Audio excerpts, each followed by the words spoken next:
What is up, Flick fans, and welcome back to my channel. What is up, Flick fans, and welcome back to my channel.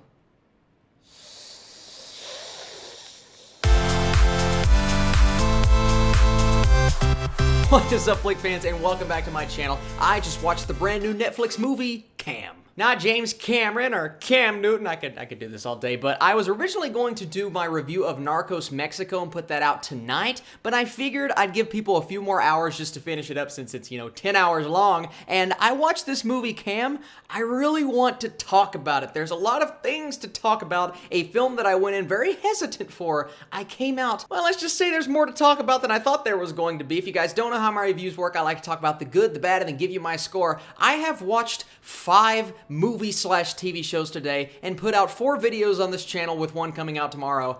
It's been a long day, so if I start slurring my words or pass out, somebody can pick me up.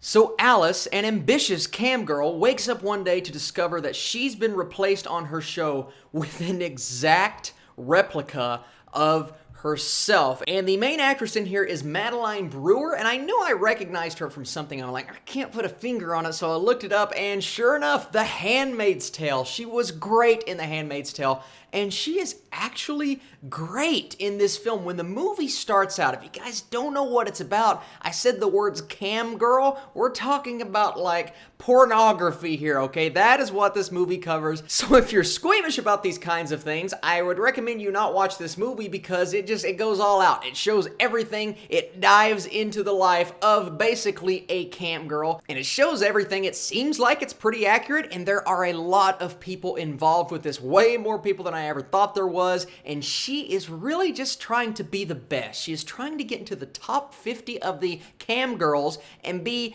the best she can possibly be, meaning beating out these other women that are doing the same thing that she's doing. And while it started out weird, I'm like, all right, is this going to be like an Unfriended thing where we watch the computer screen the entire time? No, we cut to her and we get an actual movie style that we are used to, but I really like the style of this film, and that's where I'm going to begin.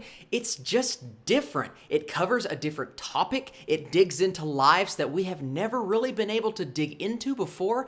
I don't really think I've ever thought about wanting to see a movie like this, but the subject matter was actually way more interesting than I thought. And don't say, Austin, you're a pervert. No, you're not a pervert for watching and enjoying this movie if you're getting something out of it, aka what happens in their lives, what they go through, and what social media, I mean, it's not technically social media, of course, but what the internet can do to you, and how that messes with you psychologically, because I know a lot of people that base their worth off of likes on Instagram and Twitter and even YouTube, and that, to me, that is so unimportant in the grand scheme of things, but some people, and it is a legitimate issue, base their worth off of those things. And you can see in this movie that Alice does a very similar thing because she is trying her absolute best, and once she reaches those goals throughout the movie, she is crying, she is freaking out. It is genuinely making her happy that she is getting more successful on this thing. So that is not even the point of this movie. This is before we get into any of the crazy stuff.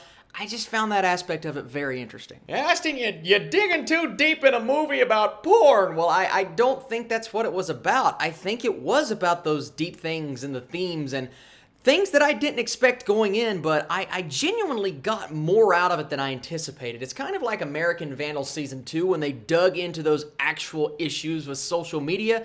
This movie ended up doing that, and it's incredible. Does it get really weird and dumb at times? Sure, but there's a higher level of intelligence to this film than I anticipated, and that's awesome. And this is all before she discovers that there is literally a replica, a clone of herself doing exactly what she was doing at the beginning of the movie in her apartment, in her house, even when she is there and she can't figure out what the heck what is going on here. And that's the mystery of the movie. That's what you guys have to figure out along the way. Now, there are some questions that were left unanswered that really, really bothered me. I do have issues with this movie, but I don't see a lot of people coming out of this film not getting at least something out of it, unless you're really like, oh, I don't like seeing naked people, then yeah, you're not gonna like the movie. I don't love an overabundance of nudity. I'm married. I don't prefer to watch things like that, but was it necessary to the plot of this film? Yeah, it was. And Alice does some messed up things in this movie. She fakes out some people during some of those cam sessions, and it is really, really intense. I'm not gonna say what she does or how she does it,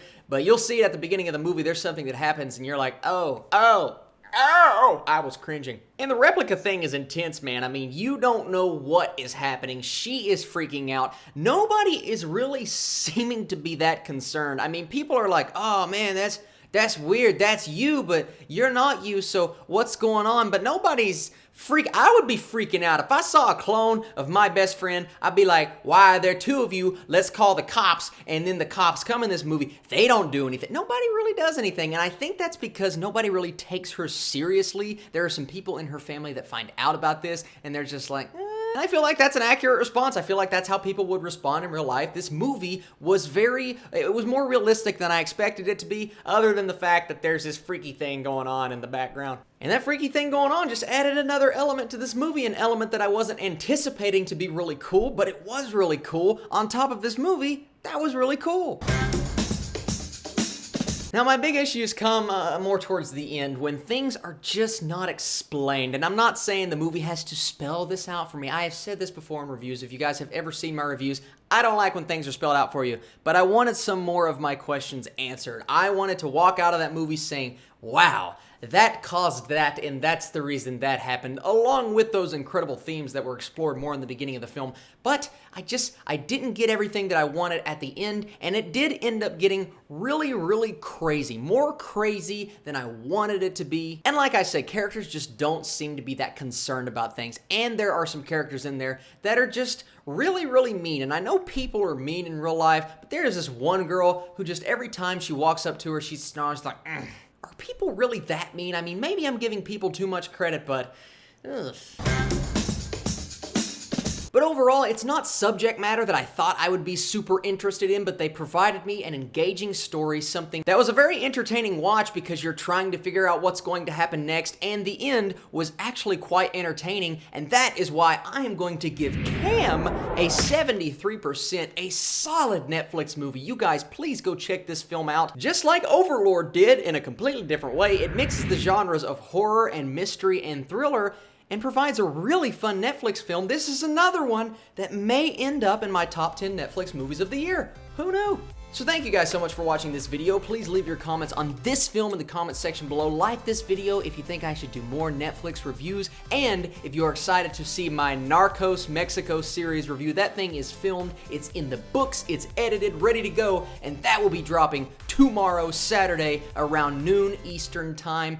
Get ready, get psyched. It's a series worth talking about. You guys are the absolute best, and I'll catch you very soon.